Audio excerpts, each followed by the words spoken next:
Hey, family, this is Dr. William Clark here. Glad to be with you guys for another episode. And we are going to be talking today about what funders really want but don't say.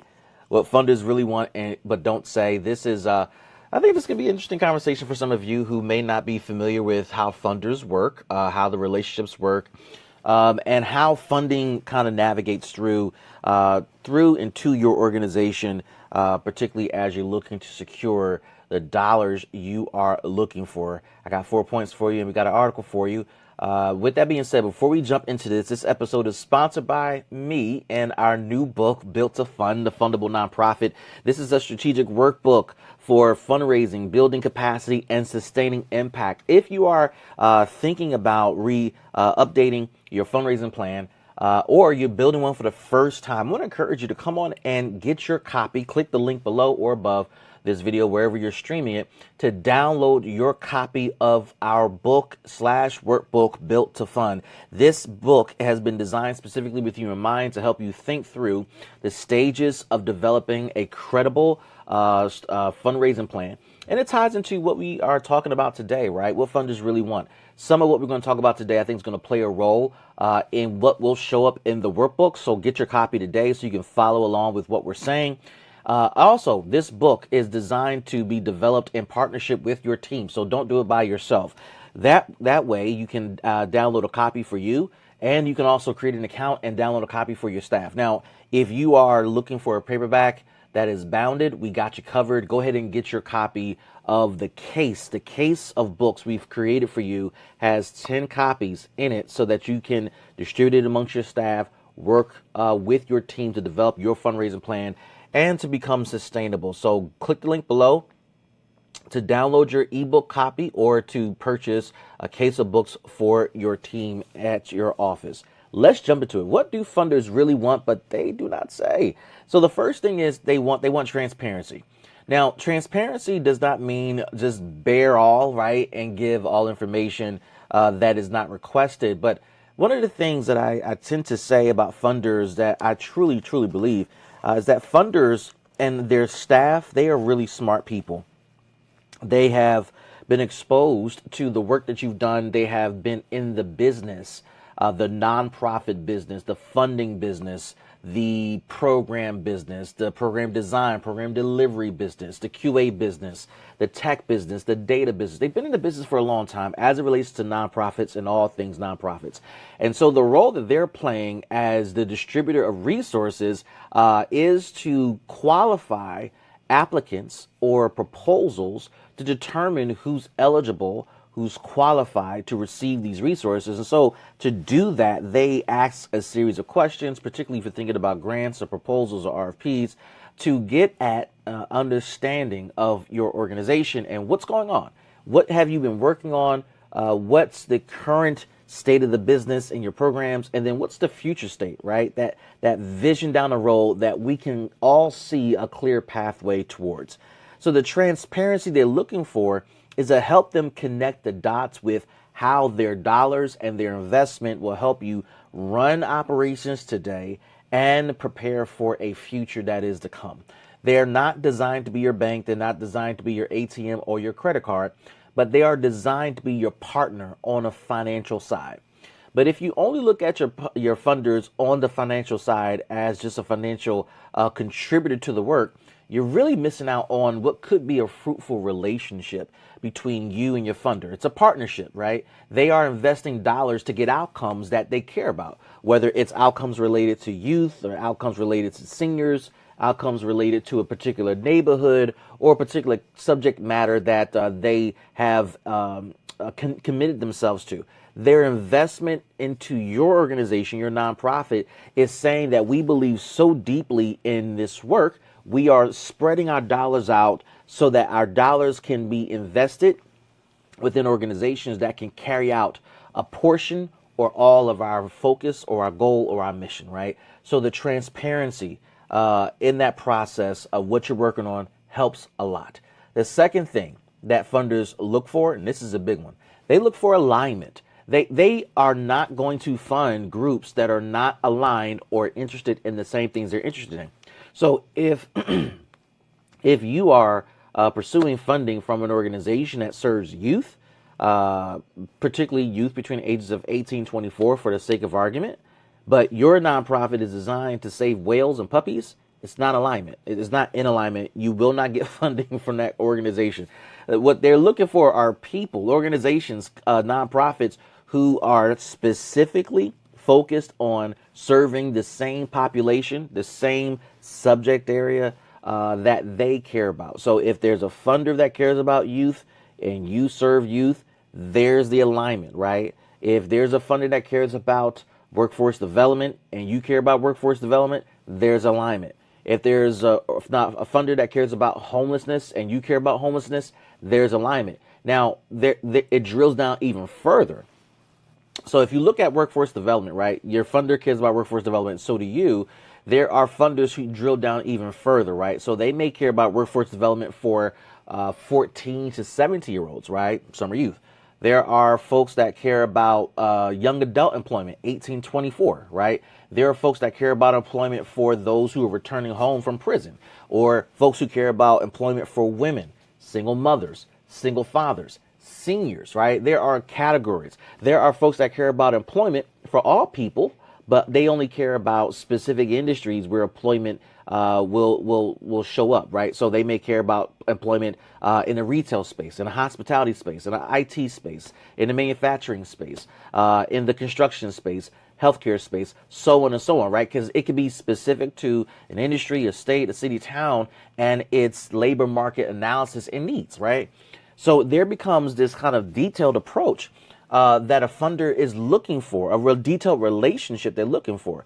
So the alignment is not simply surface level alignment. There has to be a drill down on your part as a nonprofit leader, as a fundraiser, to identify funders where you are looking at the details of their interests and you're able to say to yourself, yep, we can partner with them in this area, this area, this area.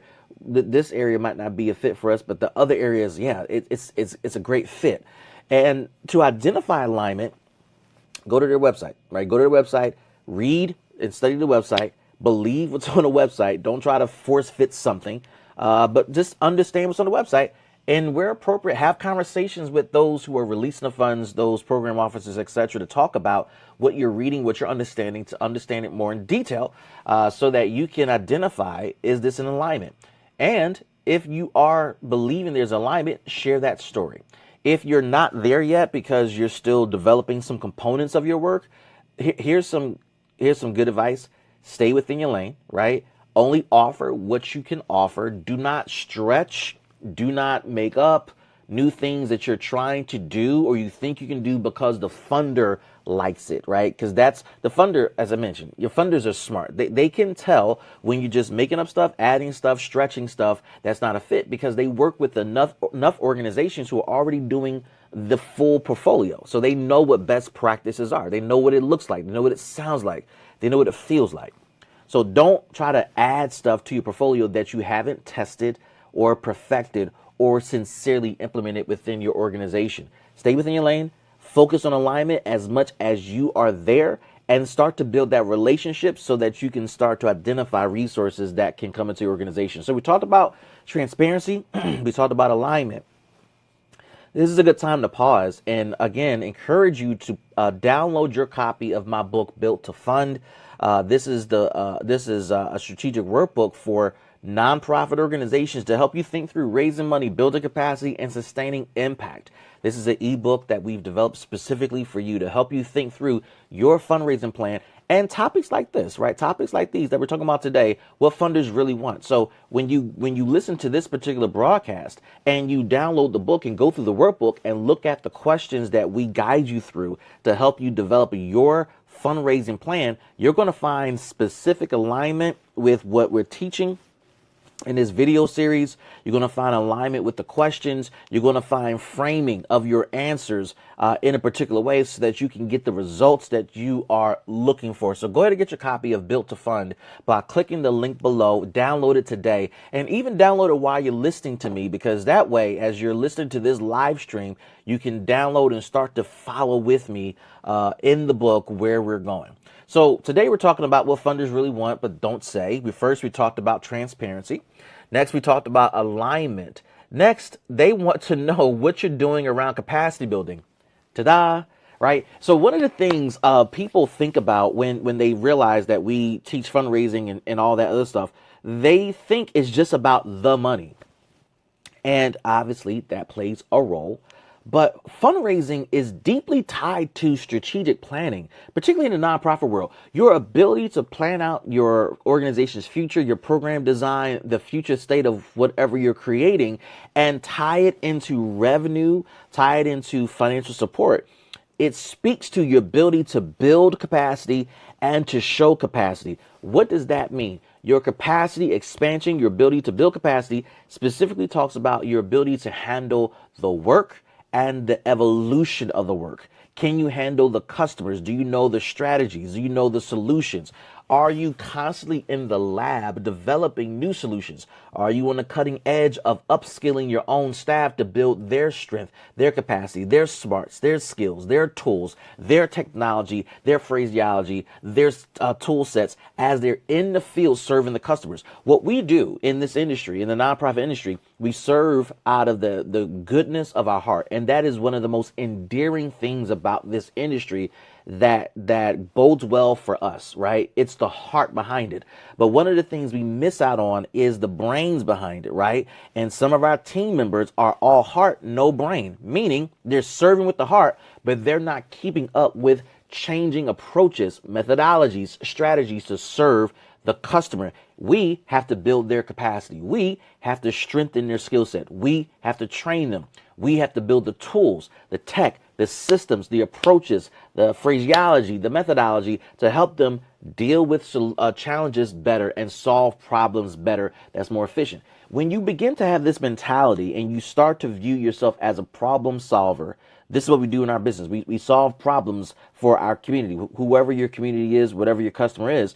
What you'll notice, I love this. I remember doing this a lot when I was running programs. What you'll notice is that when you're giving your quarterly reports and your annual reports and you're writing updated grant applications, your language that describes what you do begins to expand and it begins to go deeper and it becomes more descriptive. It becomes more scientific and artistic all at the same time. You're data driven. You're also qualitatively driven, right? You're driven by multiple mechanisms to get the results that you're looking for and that the funders are looking for. And one of my favorite things is when you, as a nonprofit organization leader, you're so on the front line piloting and testing new things to pair with best practices. Your funders, they're paying attention to, and you become a partner indeed, because their investment is not only getting the results that you said you're going to get, you want to pursue.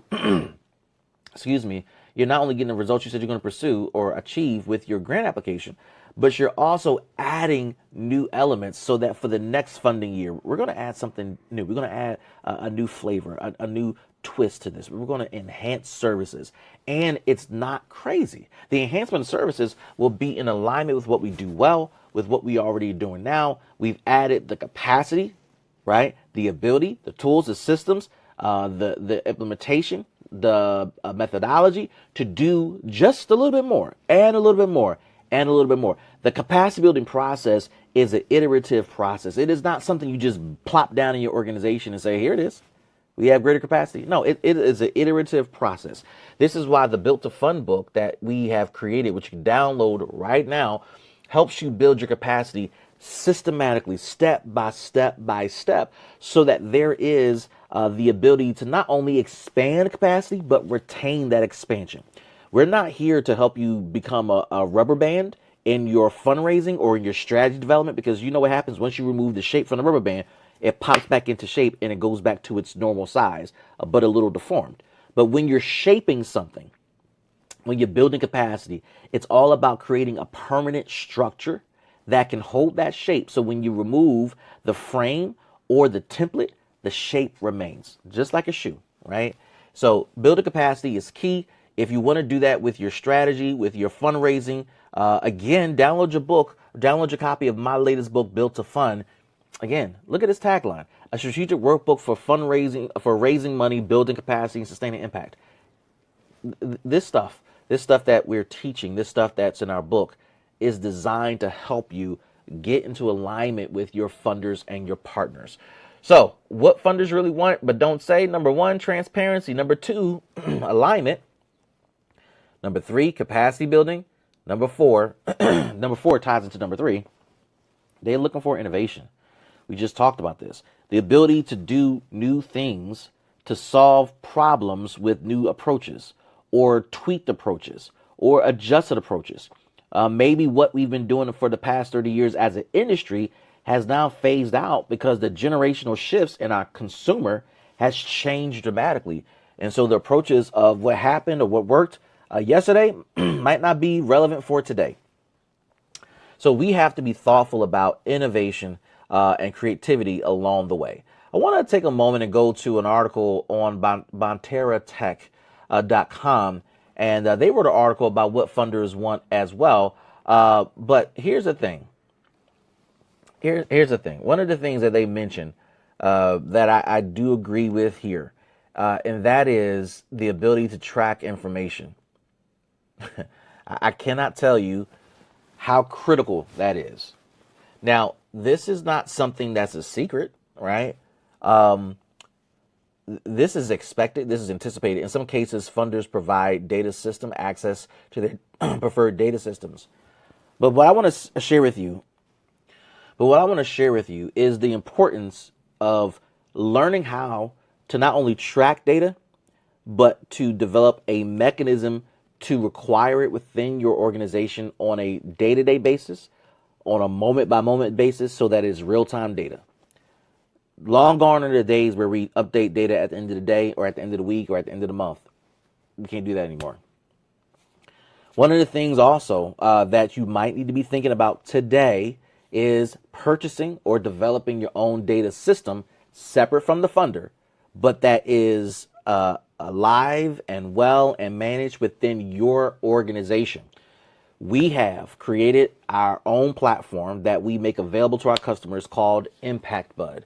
Impact Bud is a CRM platform that's designed specifically for nonprofits to track their data, to track their stats, to report out to funders, but more importantly, to understand the consumer that they're serving, right? This platform has been cultivated over years of practice and testing and serving and working in multiple systems and realizing here's what funders are looking for, here's what organizations need. If you're in that space where you need your own CRM at an affordable price, but that you can manage and that you can take care of, shoot us an email. In fact, go to elipatrick.com, shoot us a message, let us know, I want Impact Bud, or I want to talk about Impact Bud. Be glad to share that with you. It was a passion project of ours that we've developed over the past couple of years that now is available, and we share with just a select few folks. Just because we focus on fundraising, capacity building, we have learned and believed that CRM platforms such as Impact Bud, the one we've developed, is a part of capacity building too, right? So you have to have your own data system. I want to close with this because this whole concept around data, what funders want and that they don't talk about, I got to tell you, being able to report out on your data has huge implications on your ability to fundraise. This is why we built Impact Bud, because you can't write a great grant application. You can't answer a report, quarterly or annual, without data. You can't project what the business will do, the nonprofit will do over the next 12, 24 months without the data. You can't improve on your services. You cannot be transparent if you don't have your own data, or if your data is locked up behind the firewall of the funder only, and all you have is an Excel sheet. The Excel sheet's not going to do it for you. The Google Sheet's not going to do it for you. You're going to need your own system, your own server, your own platform that's specifically for you and your organization. So, a couple of things before we close. Number one, get your copy of Built to Fund, the book and workbook. It is all in one. Download by clicking the link below or above. That's based upon the video where you're streaming this video at. Get your copy today, because I want to help you through this book to build your capacity, right, to raise money and to do the things that funders are looking for that they won't say or that you've never heard before. But I got to tell you, they are embedded in that book. Get your copy of Built to Fund today. If you are in need of a CRM, I want you to go ahead. I want you to go over to elipatrick.com, shoot us a message and say, I need a CRM. I want to talk about Impact Bud. We will have that conversation with you to see if it's a fit for you. We have spots available for select few organizations.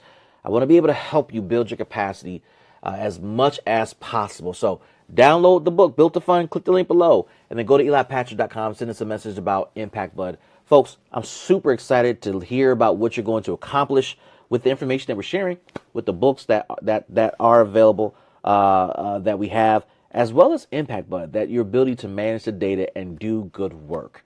With that being said, my name is Dr. William Clark. Looking forward to working with you guys.